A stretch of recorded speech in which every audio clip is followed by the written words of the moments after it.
What's up, guys? So today we're going to be making a Livescope Shuttle out of an Engel cooler. You can make it in under 80 bucks. You just need to buy the cooler. So starting off, you're going to need an Engel cooler, usually 19 quarts. That's what I found worked best for this. And it really doesn't matter if you go bigger than this. I just figured 19 quarts is small enough to carry around. Well, the 13 quarts was way too small. It just kind of crammed everything in there. But you're going to need this. I think it's like 70 bucks, brand new. You can always use an existing cooler that you have already. I had a smaller one, so I just went out and bought another one. So we're going to open this up right here. Comes with net, strap, and an aerator. So this strap might come in essential if you don't want to carry the shuttle with the handle.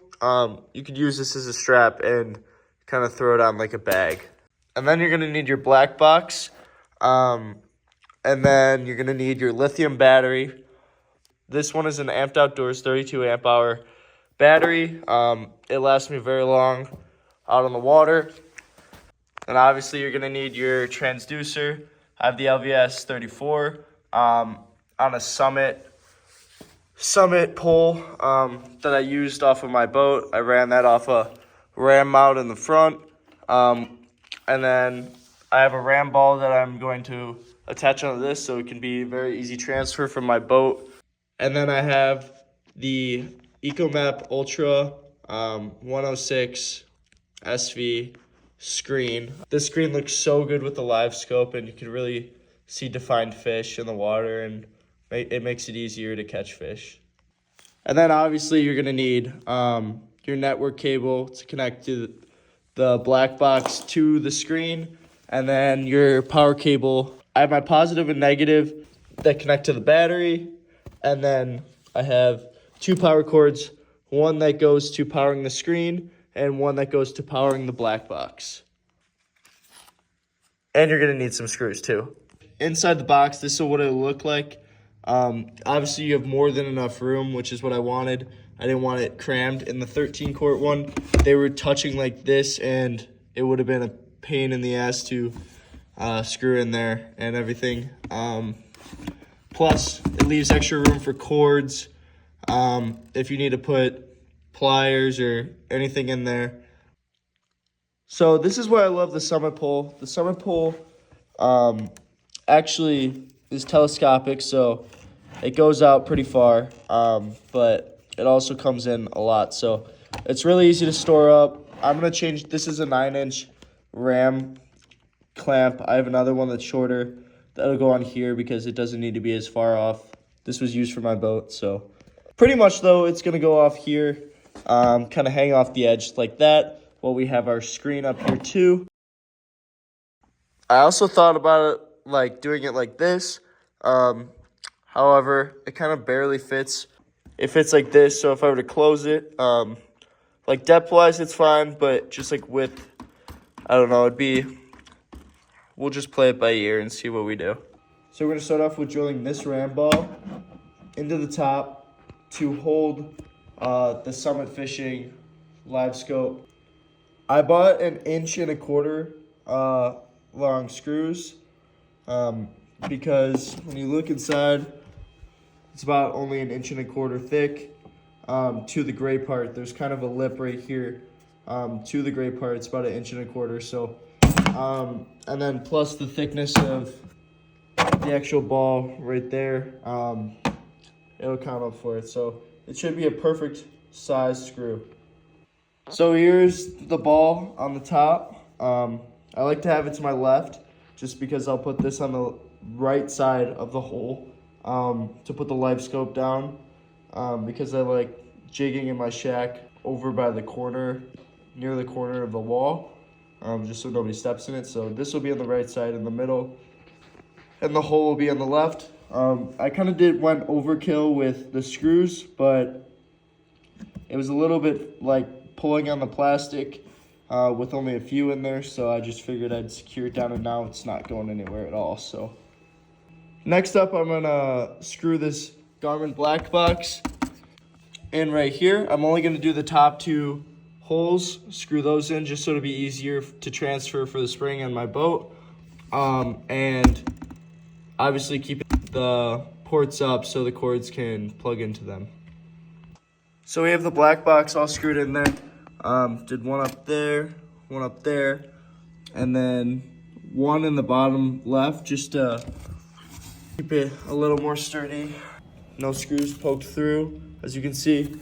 And right here, it's also flush. No screws poking off. So down here, I used an 1-inch-long screw, and then right here, an 1.25 inches. So next, I'm gonna use this drill bit, and I'm gonna cut a hole in the top right here that allows the cords to come out the back.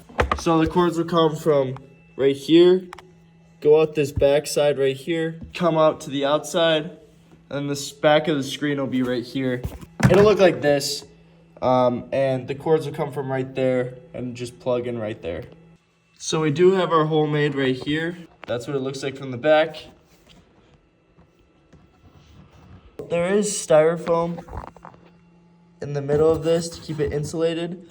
I'm gonna use some type of sealer or glue and just like ring it around just so no snow or water gets in there with the styrofoam and makes it heavier. It is day 2 of building the Livescope Shuttle out of the Engel cooler. First thing we're gonna do, we're gonna cover this up with some plastic caulk just to seal it so no water, ice get inside the edges down in there by the styrofoam. So we're gonna be using Gorilla Heavy Duty Ultimate. It says it works for plastic, so it was the easiest thing I could find at Home Depot, and that's what we're gonna use to fill it up. So this is what it looks like after I put it all on. I'm just gonna clean it up. This is the final product after it's all cleaned up. So it is the next day, and we let the caulk dry, so I'm going to show you that. It's all dried up and sealed, so no water will get in there from the ice. I have sandpaper. I'm just going to kind of sand it down a little bit, just make it a little bit more smooth for the cords to go in. So this is it after it's a little bit sanded down, cleaned up a little bit so the cord is nice and smooth through there. And then there's just a bunch of dust in there from sanding, which is nothing a little wet rag can't fix. So for the next part, I'm going to be putting this mount for the Garmin 106 SV onto the top of the cooler. So it's going to end up looking like this, and the mount came in, so the mount is going to sit like that right on top of the Engel cooler. So I just got the mount on here like this. It's going to go right in the back of the cooler just like that and be set up so when you're looking at it, it's going to look just like that. And when you're traveling, all you got to do is press this button and unclip the back, and then your screen just comes out like this so that you can use the handle right there. And then obviously with the cover, I would put the screen in just down like that with the cover in there, and there'd be a battery and cords there, so it just rests in there perfectly. So getting into screwing, I'm just going to unscrew these and take this middle piece out just so I can get to the bottom easier, like so.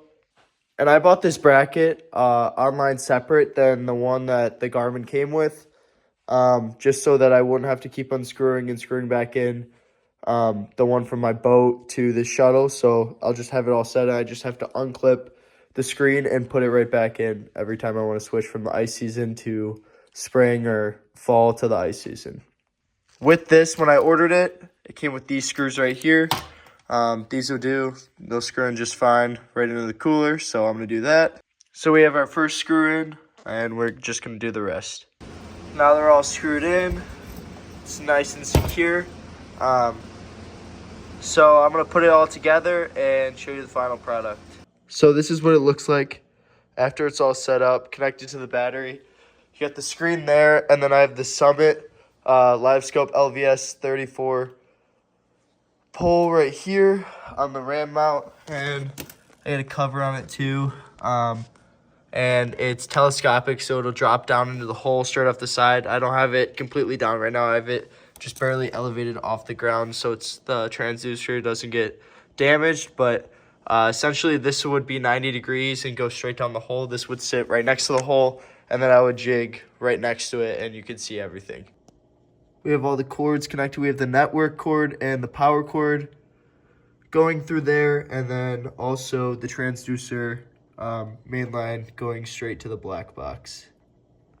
And while stowing it, I would just go like this, fold it up into the ram, and then obviously take off the screen and put it inside, and then you would have an easy handle. I'll show that in 1 second.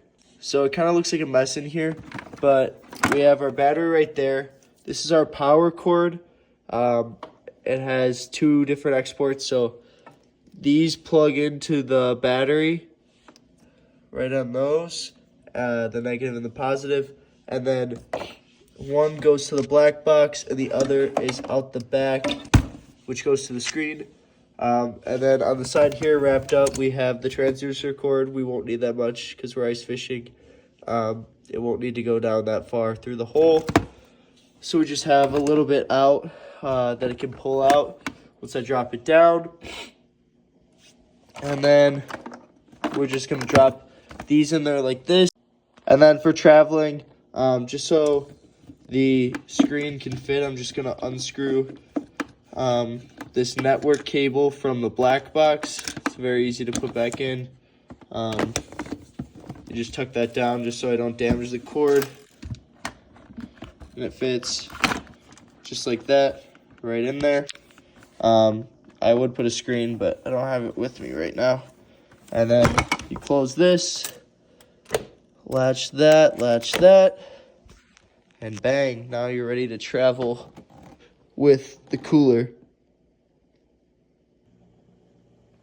This is what it looks like in travel form. So now you have a travel ready cooler, Livescope Shuttle. You can take it anywhere. It's just gonna go in my sled. And then I'll have it so I can bring my Livescope out on the ice. When I film next, I'm going to have it out on the ice and show you guys how it works.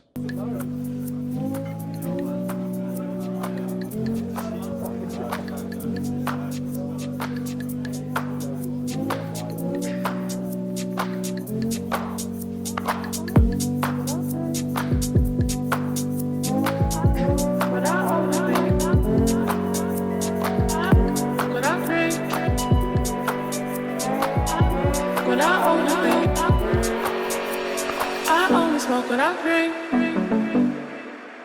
and I only drink when I overthink. I only smoke when I drink, and I only drink when I overthink. I only smoke when I drink, and I only drink when I overthink.